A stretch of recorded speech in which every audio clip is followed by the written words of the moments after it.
시청자 여러분 안녕하십니까? BTV 주간 종합 뉴스 시작합니다. 더불어민주당 박찬대 국회의원이 인천시장 출마를 공식 선언했습니다. 인천을 세계 3대 강국의 심장으로 만들겠다며 주요 공약도 발표했는데요. 지금은 유능한 지방정부가 필요하다며 인천 시민의 삶을 바꿀 적임자라고 강조했습니다. 이정윤 기자의 보도입니다. 인천시장 출마를 공식 선언한 박찬대 국회의원. 압도하라 인천을 슬로건으로 인천을 위해 모든 역량을 쏟아붓겠다고 밝혔습니다. 박 의원은 민선 8기 인천시정을 비판하며 인천이 중대한 기로에 서 있다고 강조했습니다. 시민은 온 힘을 다해 뛰고 있는데 시정이 제자리 걸음을 하니 거대한 도시가 발목을 잡혀 멈춰 버린 것입니다. 참으로 분통 터지는 일입니다. 이 답답한 현실을 끊어내겠습니다. 박 의원은 이제는 달라져야 한다며 인천을 세계 3대 강국의 심장으로 만들겠다는 포부를 밝혔습니다. 특히 중앙정부와 손발을 맞춰 예산과 정책을 성과로 이끌어낼 유능한 지방정부가 절실하다며 인천 시민의 삶을 바꿀 적임자라고 강조했습니다. 시민의 삶부터 챙기겠다며 취임과 동시에 긴급 민생회복 100일 프로젝트를 가동하겠다고 말했습니다. 또 민생회복을 위해 인천 이음, 산후조리비, 청년 월세 지원 확대 등을 약속했습니다. 인천 이음을 확대하겠습니다. 결제 한도는 높이고 캐시백은 강화하겠습니다. 특히 서민 부담이 큰 주유비까지 포함해 생활비 부담을 낮추겠습니다. 전국을 넘어 세계에서 오기 좋은 인천을 만들겠다며 교통 공약도 내놨습니다. 올해 완공되는 인천발 KTX를 시작으로 GTX-B, 수도권 서남부선, 주안 송도선과 함께 오랜 수건인 GTX-D Y자 노선과 이 노선도 신속하게 추진하겠다고 약속했습니다. 특히 강조한 건 인천의 미래 전략입니다. 인공지능 AI와 바이오, K컬처 콘텐츠, 에너지, 이른바 ABC 플러스 E 전략으로 미래 먹거리 산업을 육성하겠다는 겁니다. 이 압도적인 ABC 플러스 E 전략을 강력한 엔진으로 삼아 우리 인천을 고연봉 일자리가 넘쳐나는 성지로 바꾸겠습니다. 2030년까지 인천 일자리 평균 연봉을 전국 탑5 평균 5,500만 원으로 끌어올리겠습니다. 박 의원은 원도심 격차 해결을 위해 재물포와 문학, 부평을 K컬처와 콘텐츠, 청년 산업이 만나는 새로운 성장 거점으로 만들겠다는 공약도 내놨습니다. BTV 뉴스 이정윤입니다. 인천시가 송도국제도시에 F1 그랑프리 대회 유치를 준비하고 있습니다. 경제성과 수익성이 확인됐다며 2028년 대최를 목표로 후속 절차를 진행하겠다고 밝혔는데요. 하지만 F1 대회 유치를 두고 지역에선 찬반 논란이 일고 있습니다. 혈세 낭비라는 우려의 목소리와 관광 활성화에 대한 기대가 엇갈리고 있습니다. 이정윤 기자입니다. 지난 14일 F1 그랑프리 대회 사전 타당성 조사 용역 결과를 발표한 인천시. 용역 결과 경제성은 물론 수익성이 있다고 강조했습니다. 유정복 시장은 송도 국제도시에 F1 대회를 유치해 인천의 브랜드 가치를 높이겠다고 밝혔습니다. 오는 2028년 첫 대회를 개최하는 걸 목표로 하고 있습니다. F1은 올림픽, 월드컵과 함께 세계 3대 메가 스포츠로다가 일컬어지고 있습니다. 이 인천이 글로벌 탑10 들어가는 데 있어서 매우 획기적인 전환점이 마련될 것이다. 하지만 F1 대회 유치를 두고 지역에선 의견이 엇갈리고 있습니다. 시민사회단체는 혈세 낭비라며 추진 중단을 촉구하고 나섰습니다. 용역 결과는 통계의 장난이며 인천의 재정을 바탕낼 도박에 불과하다고 지적했습니다. 특히 과거 전남 영암의 사례만 보더라도 흑자를 장담했지만 결국 6천억 원의 누적 적자만 남겼다고 강조했습니다. 우리는 불투명한 용역 과정과 부풀려진 듯한 용역 결과에 대해 신뢰할 수 없으며 공개 검증을 요구합니다. 우리는 용역 과정과 결과에 대해 객관적 검증을 위해 정보 공개 청구와 공익감사 청구를 추진할 것입니다. 반면 송도와 청라 등 주민단체들로 구성된 인천시 총연합회는 환영의 뜻을 밝히며 기대감을 나타냈습니다. 이들은 합동 성명을 통해 F1 유치는 단순한 스포츠 이벤트가 아니라 K 콘텐츠와 결합한 차별화 전략이라고 주장했습니다. 특히 K 콘텐츠라는 문화자산을 기반으로 한 확장 전략을 제시할 수 있는 도시는 사실상 인천이 유일하다고 강조했습니다. 또 송도와 영종, 청라, 계양장을 연결하는 도심 관광 활성화가 기대된다며 F1 대회 유치를 지지했습니다. BTV 뉴스 이정윤입니다. 인천 시민들은 KTX를 타려면 서울역이나 광명역으로 가야 하죠. 하지만 인천발 KTX 직결 사업이 추진돼 앞으로는 이런 불편이 사라지게 됩니다. 현재 공정률은 70%를 넘어 올 상반기에 주요 공정이 마무리될 예정인데요. 12월 개통을 목표로 8월부터 종합 시운전에 들어갈 것으로 보입니다. 이정윤 기자입니다. 공사가 한창인 인천발 KTX 직결 사업. 유정복 시장이 송도 역사 현장을 찾았습니다. 사업 추진 상황을 직접 점검하기 위해서입니다. 인천발 KTX 직결 사업은 수인선과 경부고속선을 연결해 3.19km 구간의 철도를 신설하는 게 핵심입니다. 또 인천 송도역과 안산 초지역, 화성 어천역 등 3개역을 개량하는 사업입니다. 유 시장은 무엇보다 안전과 차질 없는 사업 추진을 당부했습니다. 인천발 KTX가 그야말로 인천 교통, 특히 철도의 새로운 역사를 긋는 그런 획기적인 사업으로 인천 지역 발전을 가져오는 중심적인 기반시설이 될 수 있도록 여러분들이 최선을 다해 주시기 부탁드립니다. 인천발 KTX는 올 연말 개통을 목표로 하고 있습니다. 국가철도공단은 현재까지 전체 일정에 맞춰 큰 문제 없이 추진되고 있다고 설명했습니다. 인천발 KTX 직결 사업의 전체 공정률은 약 71%입니다. 올 상반기까지 노방공사 등 주요 공정을 마무리할 예정입니다. 주요 공정이 끝나면 오는 8월부터 종합 시운전에 들어갈 것으로 보입니다. 철도공단하고 이 문제를 긴밀히 협의하고 또 보고받고 있는 바에 의하면은 이상이 없다 하는 말씀을 드릴 수 있습니다. 평택 오송관 선로 포화에 따른 문제인데 이 부분은 다른 열차를 감축시키고 대신 인천발 KTX를 1일 12회 운행하는 것으로 조정을 해서 차질 없이 진행이 될 것입니다. 인천발 KTX가 개통하면 인천에서 부산까지 약 2시간 30분, 목포까지 2시간 10분이면 이동할 수 있게 됩니다. BTV 뉴스 이정윤입니다. 인천시는 지난 2017년부터 서구 루원시티의 복합청사 건립 사업을 추진했는데요. 사업이 추진된 지 9년 만에 공사를 마치고 모습을 드러냈습니다. 루원복합청사에는 인천도시공사 등 5개 공공기관이 입주할 예정인데요. 입주는 8월부터 시작될 것으로 보입니다. 이정윤 기자의 보도입니다. 인천 서구 루원시티에 조성한 루원복합청사. 지난 2017년부터 건립 사업이 추진돼 9년 만에 준공됐습니다. 루원복합청사 연면적은 4만 7천 제곱미터로 지하 2층, 지상 13층 규모로 지어졌습니다. 이곳에는 인천도시공사와 인천환경공단, 인천시설공단 등 모두 5개 공공기관이 입주할 예정입니다. 이들 기관이 한 곳에 들어서면 시민 편의는 물론 행정 효율성도 높아질 것으로 보입니다. 행정의 효율성을 극대화시키고 뿐만이 아니라 바로 서북부 지역의 균형 발전을 위한 중요한 터전이 될 것입니다. 앞으로 시에서는 이것이 주변 개발 사업과 다 연기돼서 서북부의 중심적인 도시의 중심이 되도록 해나가겠습니다. 서구 루원시티 일대는 공공기관들이 밀집하면서 서북부 행정타운 거점이 될 전망입니다. 현재 인근에는 소상공인 복합클러스터와 인천 119 안전체험관이 있고 앞으로 인천지방국세청 이전도 계획돼 있습니다. 서구 지역에서도 기대가 큽니다.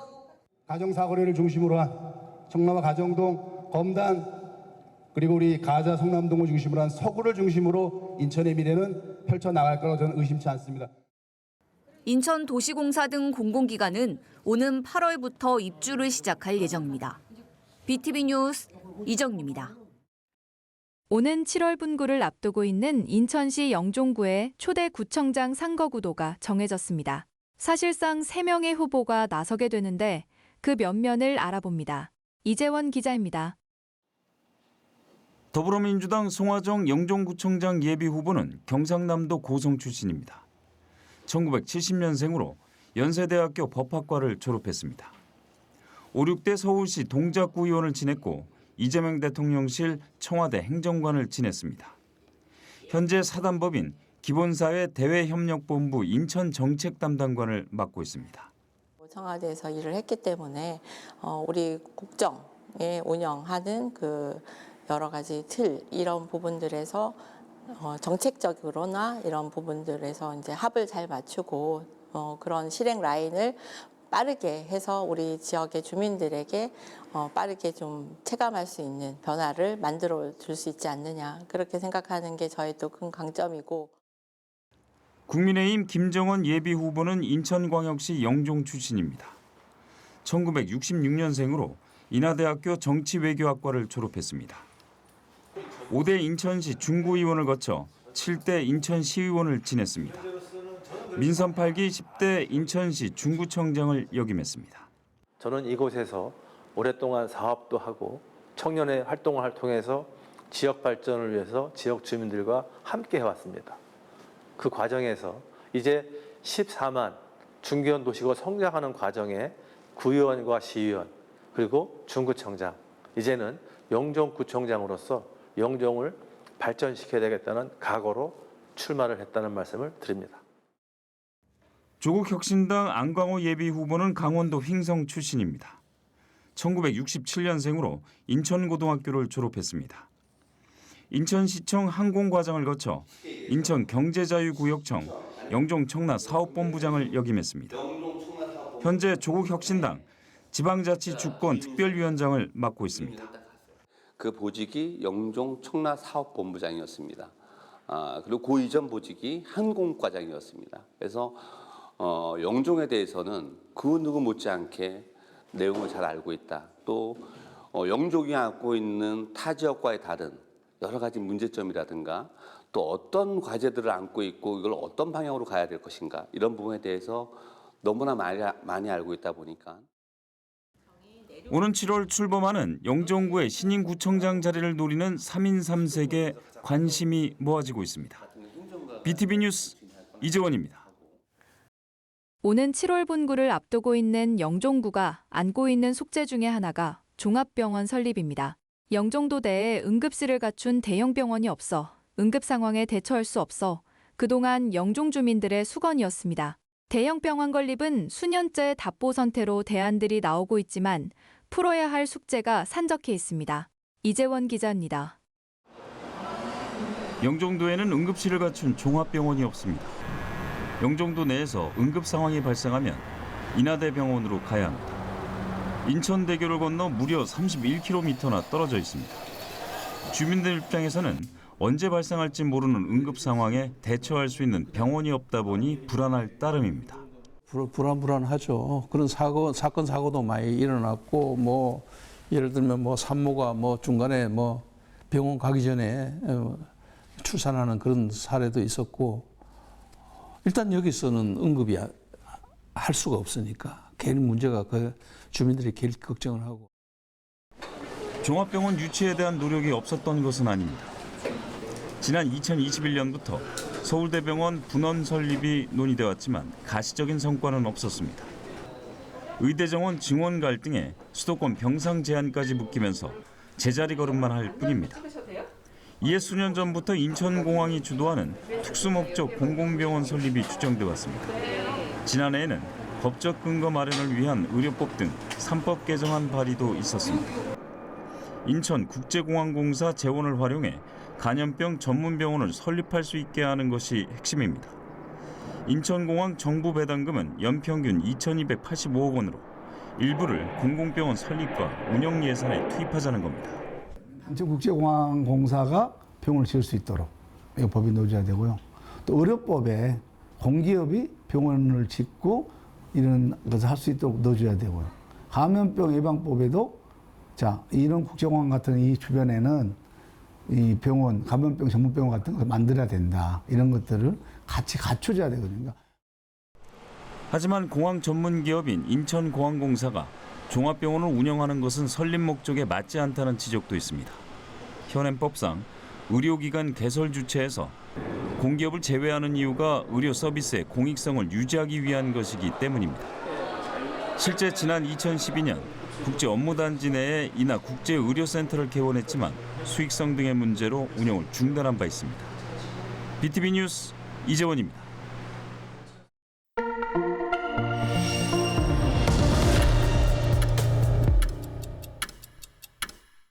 한국GM이 최근 6억 달러 규모의 투자 계획을 발표하고 폐쇄하기로 했던 9개 직영 정비소를 3개 기술센터로 재편하기로 했죠.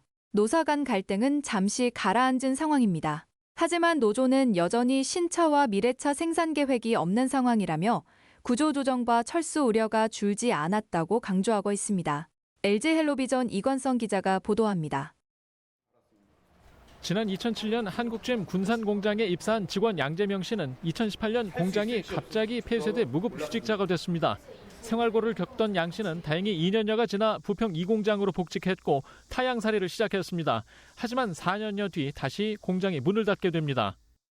군산 공장에 인해서 한번 소속이 바뀌었고 저기 2공장으로 인해서 소속이 바뀌었고 그다음에 정비사업소에서 소속이 바뀌었고 이번에는 이제 1공장으로 소속이 바뀌었는데 향후 2028년도에는 또 어떤 소속을 바뀔지 정말 왔는데도 불안하고 직원들의 구조조정 우려와 국내 언론의 철수 우려가 줄지 않자 한국GM은 최근 한국 사업장이 글로벌 소형 SUV 생산 거점이라며 6억 달러 규모의 투자 계획을 발표했습니다.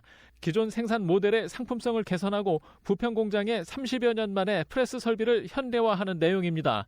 한국GM은 단기 철수를 고려한다면 30여 년 만에 이 같은 대규모 설비 투자가 불가능하다며 철수 우려를 반박하고 있습니다. 하지만 노조는 지난 2017년 공장을 폐쇄했던 호주 공장의 사례를 우려하고 있습니다.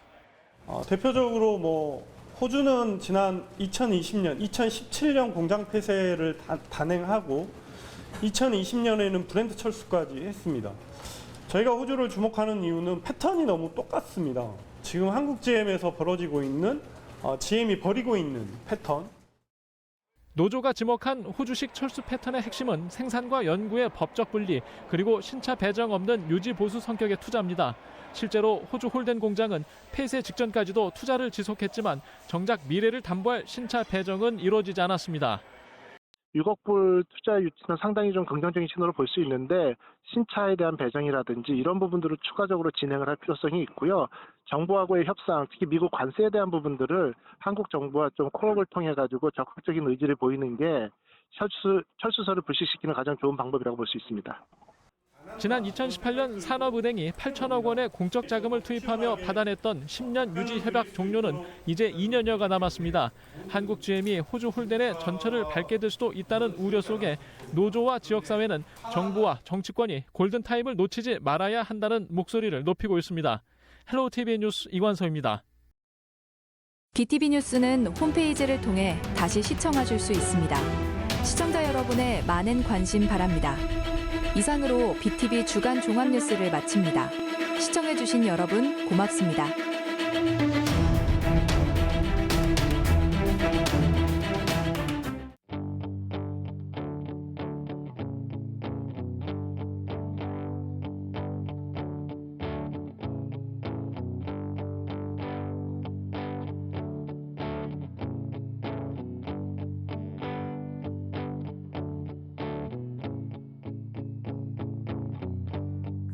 괜찮았지 혼자 있어도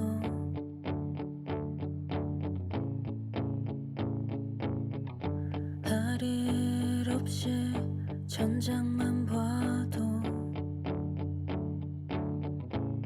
필요 없어지고